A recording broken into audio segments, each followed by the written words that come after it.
Hello guys, मैं हूं आपका दोस्त सुल्तान। कैसे हैं आप सब? उम्मीद है खैरियत से होगे। तो बिना किसी बात की देरी की चलते हैं वीडियो की तरफ।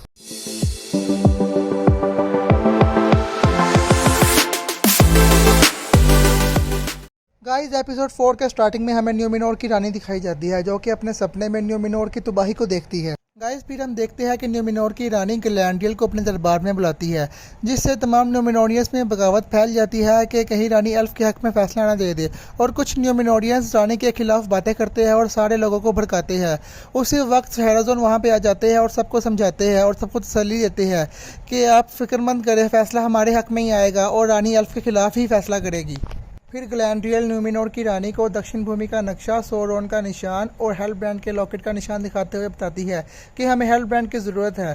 सोरोन हम दोनों का बहुत बड़ा दुश्मन है। एक टाइम था जब सोरोन आपका बहुत बड़ा दुश्मन था, तो अब क्या हुआ? ग्लैंड्रियल की बात सुनते ही न्यूमिनोर की रानी हेल्ब्रांड को आज़ाद करने और ग्लैंड्रियल के साथ दक्षिण भूमि जाने पर साफ इनकार कर देती है। फिर ग्लैंड्रियल गुस्से में बोलती है, अगर आपको राजनीति की इतनी समझ नहीं है, आपको नहीं पता कि सोरोन हम दोनों के लिए कितना बड़ा खतरा है, तो मैं आपके पिता यानी न्यूमिनोर के पुराने राजा से बात करती हूँ। जिस पर न्यूमिनोर की रानी बहुत गुस्से में आ जाती है और ग्लैंडियल को फौरन ही कैद कर लेती है। अगले सीन में हमें एलेंडर का बेटा दिखाया जाता है, जो कि समुद्री योद्धा नहीं बनना चाहता। वो जहाज़ की रस्सी जानबूझकर छोड़ देता है, जिसकी वजह से कप्तान उसे और उसके दोनों दोस्तों को फौज से निकाल देता है। अगले सीन में हम ऑर्क के सरदार एल्फ को देखते हैं, जो कि जख्मी ऑर्क का दर्द खत्म करने के लिए उसको जान से मार देता है ताकि वह मजीद दर्द ना सहे। फिर हमें दिखाया जाता है कि वो एल्फ एरेंडाइट से कहता है कि तुम्हें बहुत से झूठ बोले गए हैं। ये दुनिया वैसी नहीं जैसी तुम्हें दिखती है। मैं चाहता हूँ कि दुनिया तबाह करके एक नई दुनिया बनाई जाए। ये केवल काम ईश्वर ही कर सकता है और मैं ईश्वर नहीं हूँ, अभी तक तो नहीं। साथ ही वो एल्फ कहता है कि वॉच टावर में रुके जितने भी लोग हैं, सभी लोगों को जाकर मेरा एक पैगाम दे दो। ये पैगाम क्या है, कौन सा है, ये हमें आगे जाकर पता लगेगा। फिर हम देखते हैं कि वॉच टावर में ज़रूरत से ज़्यादा लोगों की आने की वजह से वहाँ खुराक की कमी हो गई है। फिर थियो और उसका दोस्त खाने की तलाश में गांव की तरफ जाते हैं और थियो जाते हुए सोरोन की तलवार अपने साथ ले लेता है। गांव में पहले से ही ओक्स मौजूद होते हैं, जो कि सोरोन की तलवार ढूंढ रहे होते हैं। वो थियो के हाथ में सोरोन की तलवार देख लेते हैं और थियो का हर जगह पीछा करते हैं।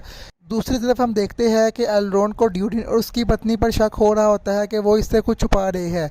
वो ड्यूडिन की पत्नी का पीछा करता है और अपने सुपर एल्फ पावर से सब कुछ सुन और देख लेता है। एल्रोन ड्यूडिन का पीछा करते हुए उस खुफिया खदान तक पहुंच जाता है और खुफिया खदान के अंदर चला जाता है। वहां उसे ड्यूडिन पकड़ लेता है और उससे कसम लेता है कि बाहर किसी से भी इस खदान के बारे में जिक्र ना करे। एल्रोन की कसम खाते ही ड्यूडिन एल्रोन को इस खदान का राज बताता है कि यहाँ से एक ऐसा धातु निकलता है जो लोहे से ज़्यादा तेज़, रेशम से ज़्यादा हल्का और इसकी कीमत सोने से भी ज़्यादा है। अगला सीन में हम देखते हैं कि हेल्ब्रांड ग्लैंडियल को समझाता है कि रानी ने तुम्हारी और किसी बात पे गुस्सा नहीं किया। रानी ने तुम्हारी बस इसी बात पे गुस्सा किया है जब तुमने कहा था कि मैं आपके पिता से बात करती हूँ। ऐसा क्यों? जिस पर ग्लैंडियल वहाँ से भागकर फूड रानी के पिता के पास चली जाती है। फिर हम देखते हैं कि जेल से भागने के बाद ग्लैंडियल मीनार में रानी के पिता के पास चली जाती है और हम देखते हैं कि रानी ग्लैंडियल के आने से पहले ही वहाँ पर मौजूद होती है। फिर रानी ग्लैंडियल को बताती है कि मैंने एक फ़ौजी दस्ता तैयार कर दिया है जो सुबह तुम्हें तुम्हारे जहाज़ तक पहुंचा देगा और मैं सुबह दरबार में भी सबके सामने ही घोषणा कर दूंगी। और साथ ही ये भी कहती है कि मेरे पिताजी बीमार है और ज़िंदा है, ये बात इस मीनार से बाहर ना जाए। फिर ग्लैंडियल रानी से कहती है कि आपके पिताजी का एल्फ से अच्छा रिश्ता था, आपको नहीं लगता कि हमें दोस्ती कर लेनी चाहिए? फिर रानी ग्लैंडियल को बताती है कि मेरे पिताजी अपने रस्म व रिवाज के बहुत पक्के थे। जब उनकी ताजपोशी हुई तो उसके बाद न्यूमिनोर में बहुत कुछ हुआ। उसके बाद उन्होंने मुझे रानी बनाकर खुद इस मीनार में आ गए और किसी को बताए बगैर ये बात राज को राज रहने दिया। फिर हमें एक दृष्टि मनी प्लांटेर दिखाई जाती है, जिस पर हाथ रखते ही ग्लैंडियल को पानी से न्यूमिनोर की तबाही दिखाई जाती है, जिससे वो बहुत ही ज़्यादा डर जाती है और अपना हाथ फ़ौरन ही उठा लेती है। एरेंडियर गाँव वालों को ढूंढते हुए थियो के पास आ जाता है और ओक से लड़कर थियो की जान बचाकर उसको सही सलामत दोबारा वॉच टावर में ले आता है। फिर हमें दिखाया जाता है कि ड्यूडिन एल्रोन के साथ लिंडन जाने के लिए अपने राजा से इजाज़त मांगता है, जिस पर उसका राजा कहता है कि एल्रोन के अब तक के बर्ताव से तो हमें यही लगता है कि गिल गैलर ने उससे कोई गलत मकसद के लिए यहाँ नहीं भेजा।